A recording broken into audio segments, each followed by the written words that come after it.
Are you a brand new podcaster, hoping to share what you're passionate about to whoever's willing to listen, but you aren't sure where to start?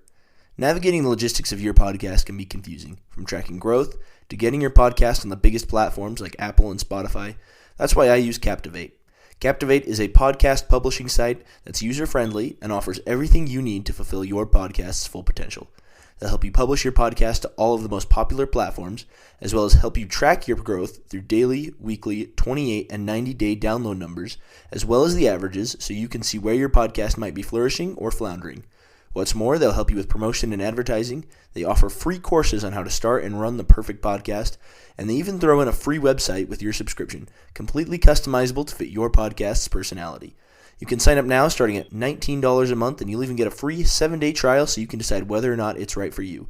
Sign up today at thezoologist.net/captivate, and what's more, you'll be supporting my show. Captivate truly is a podcaster's best friend.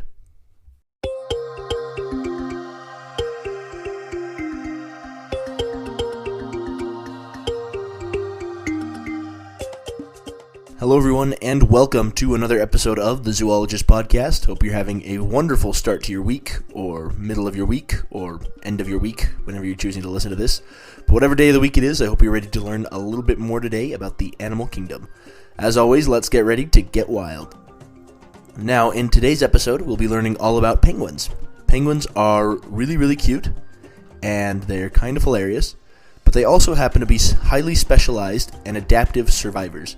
They can be found in a variety of different habitats and climates, from the frigid coasts of Antarctica to the tropical islands of the Galapagos. Today I'll be giving you a broad overview of these incredible seafaring birds, sharing facts and stories about the humble penguin. Let's dive in.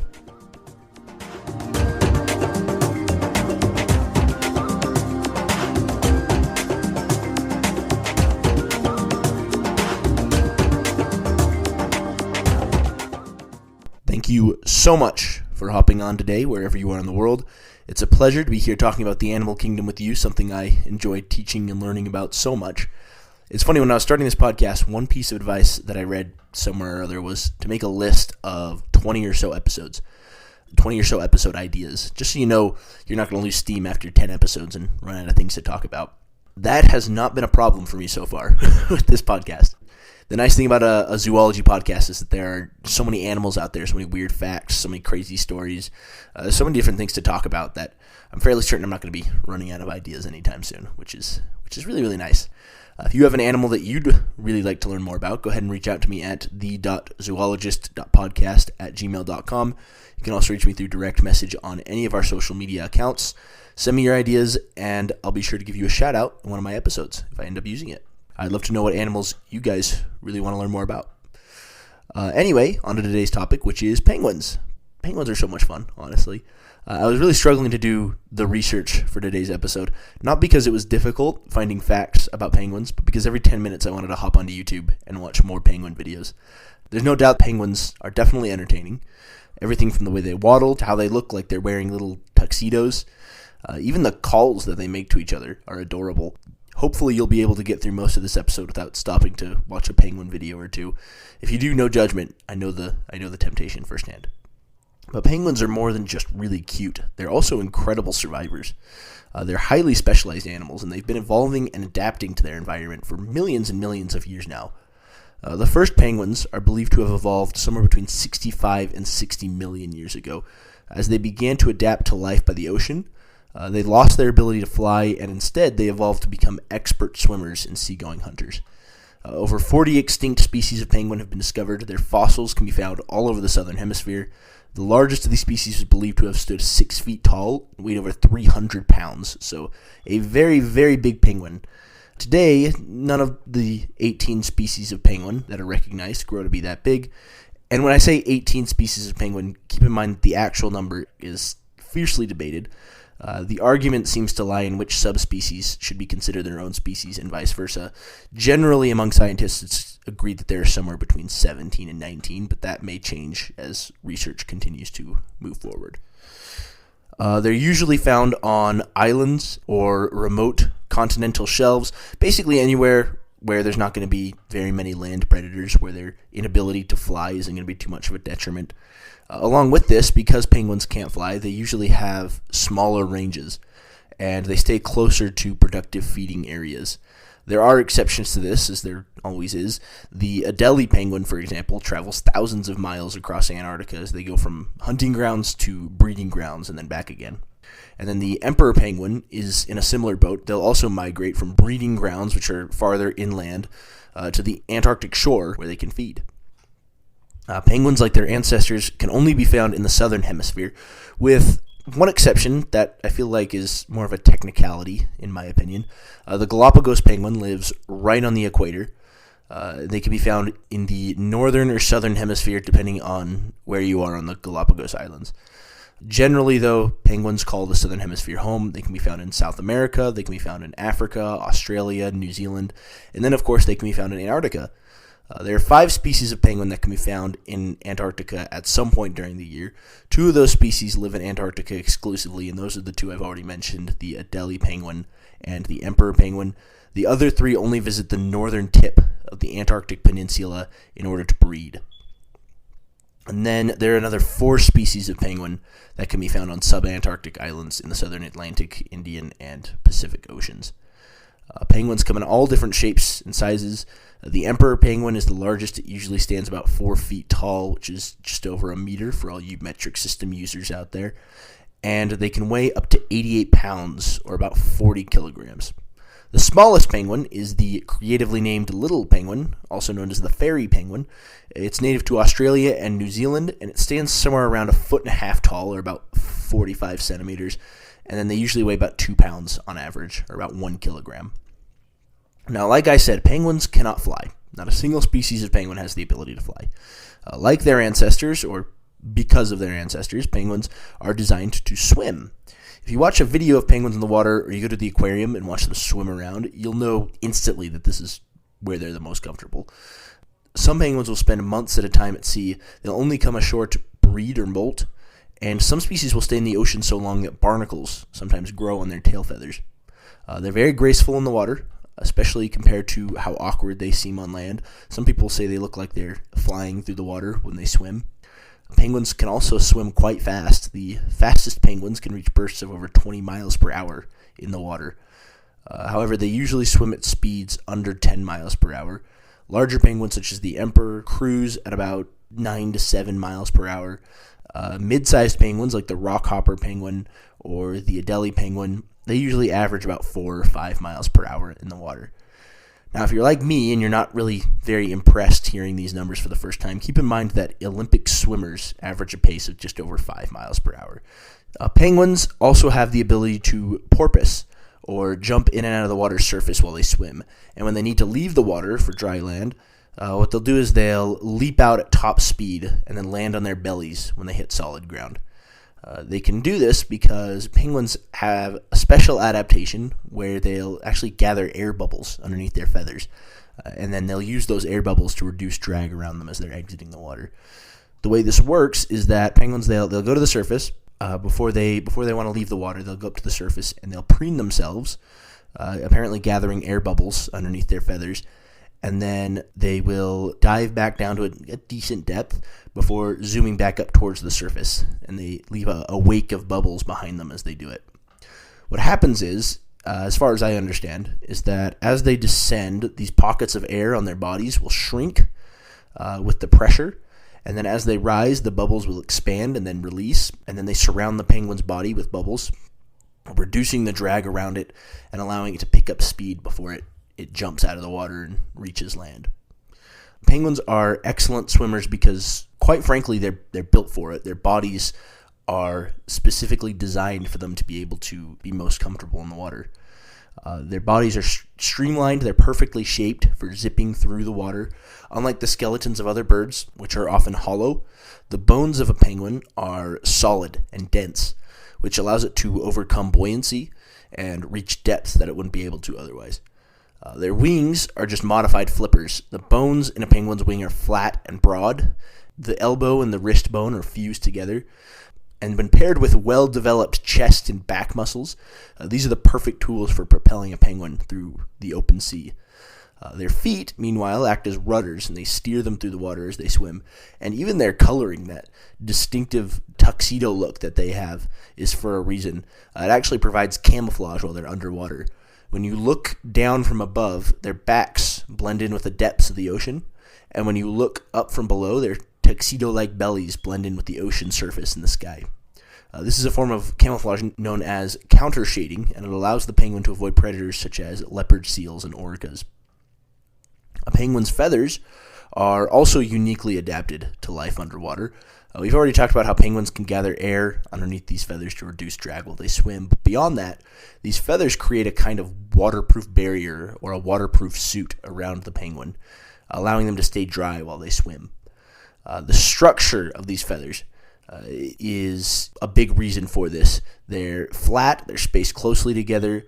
What also helps is that penguins also have a gland at the base of their tail, which produces a waterproof oil, and they'll spend up to 3 hours a day preening themselves and spreading this oil around their body to keep their feathers nice and ready to go for whenever they need to take their next plunge.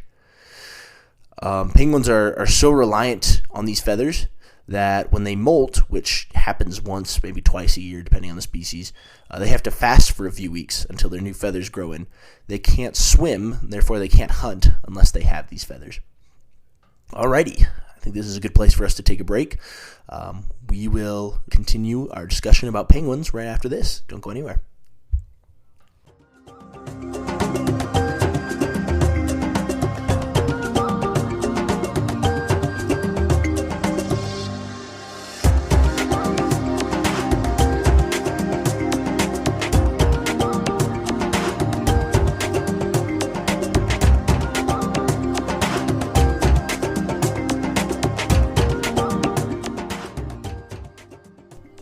Welcome back as we continue our discussion about penguins, sharing facts and stories about these adorable little birds. We've talked a little bit about how penguins rely on their feathers in order to be able to swim. These feathers provide an important waterproof barrier. They allow the penguin to be able to stay dry. And the reason that penguins spend so much time in the water is obviously so that they can hunt for their food. Penguins' exact diet varies based on the species, based on the location, based on the time of year, but generally penguins eat some combination of fish, squid, and crustaceans, usually krill, but sometimes crabs as well. They don't have teeth, obviously, but what they do have is they have backwards-facing spines that line the insides of their mouth and their tongue. If you've ever seen a picture of the inside of a penguin's mouth, it's one of the most terrifying things you'll look at. It's horrifying. They use these spines to grip their prey, which is really useful, especially useful if they're hunting something slippery like a squid. Penguins usually hunt for their food within about 60 feet of the ocean surface, but they can go much, much deeper if they want to. Just as some examples, chin-strap penguins can reach depths of almost 400 feet. Adelie penguins have been recorded diving as deep as 550 feet. Gentoo penguins, they can dive down to about 650 feet. The maximum recorded dive of a king penguin was over 1,100 feet. Emperor penguins are the Olympic divers of the penguin world. Their preferred prey is usually found deeper in the ocean than other penguins, so naturally they have to go deeper in order to find it.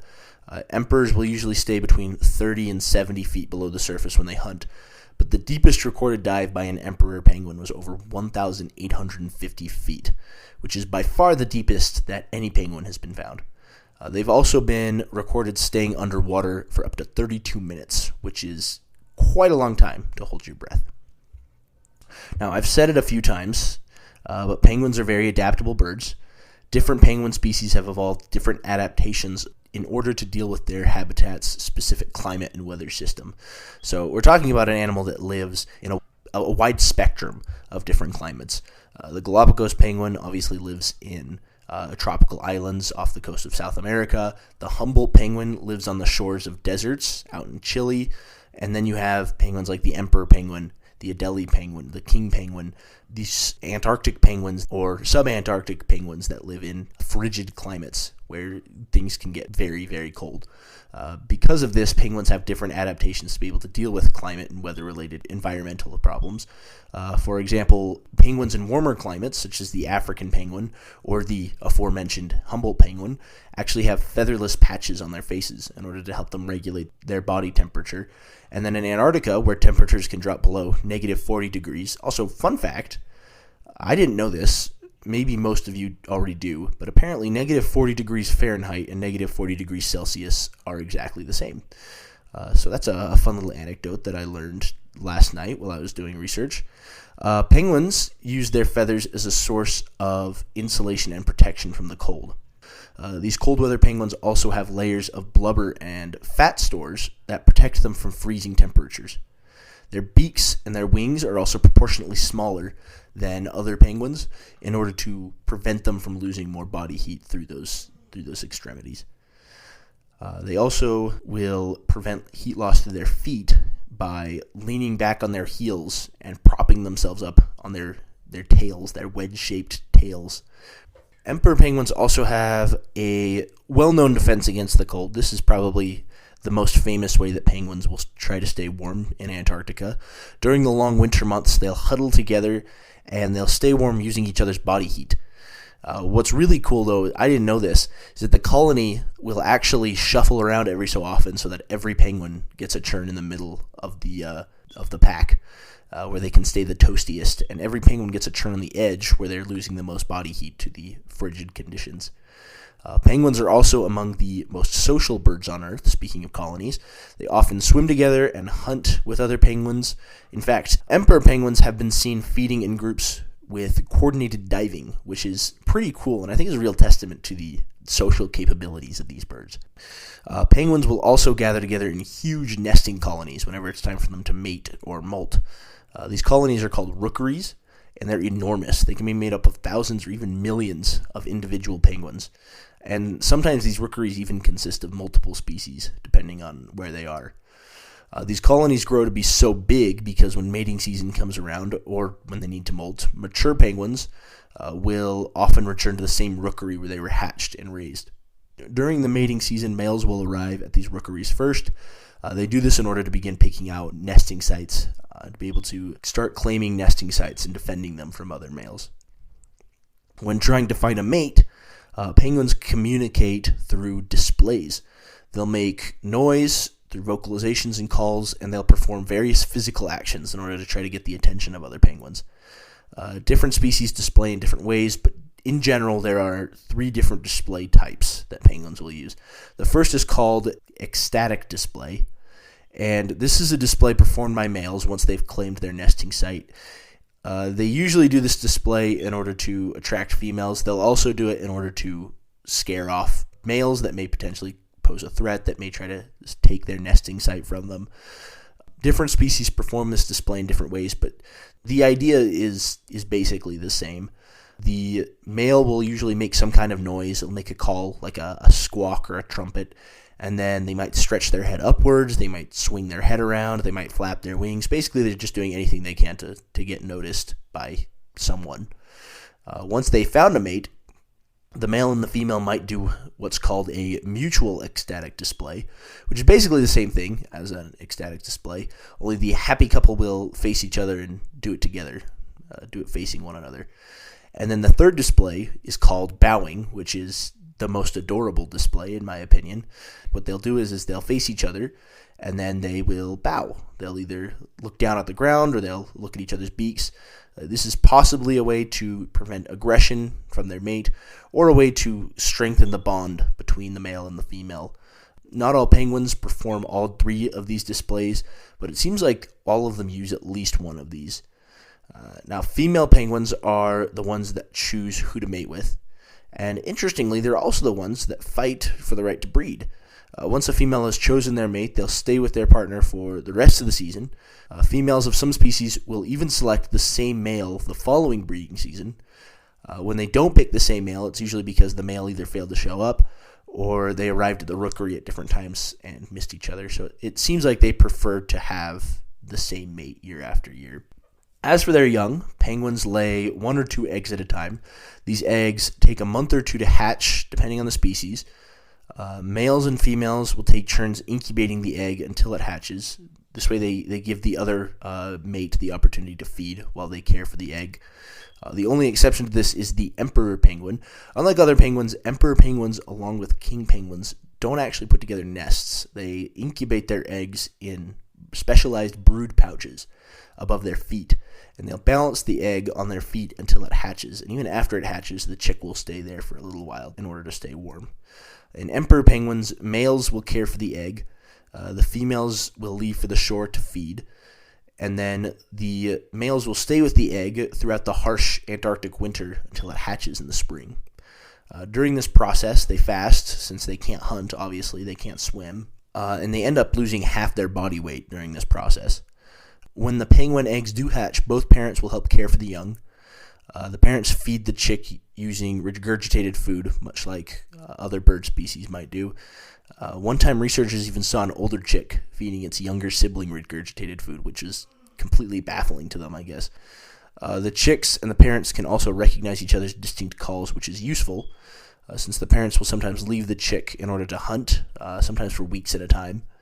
And when they return, it helps to be able to pick each other out in the middle of a noisy crowd. One more thing I want to mention on this topic that I found absolutely fascinating.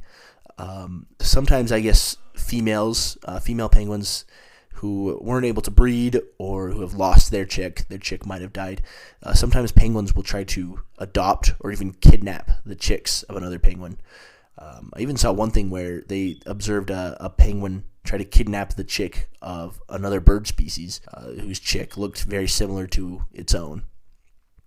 A couple more fun facts before we conclude. Penguins that live in Antarctica or in icy climates often get around by what's called tobogganing. They'll actually slide across the ice on their stomachs, using their feet to push themselves forward. And then penguins actually have the ability to drink ocean water. They filter the salt out of their bloodstream using special glands. So, pretty useful skill. Well, that concludes today's episode about penguins. If you've made it this far without turning on a penguin video at some point, I have to say I'm very impressed. Like I said at the beginning, penguins are definitely entertaining, but hopefully, after today's episode, you've also gained a new respect for these incredible birds and some of the incredible abilities that they possess. Penguins are some of the coolest birds on the planet, no pun intended, and not just because they're fun to watch. In many ways, they've conquered their environment, and they've adapted to be able to do things that most birds simply can't do.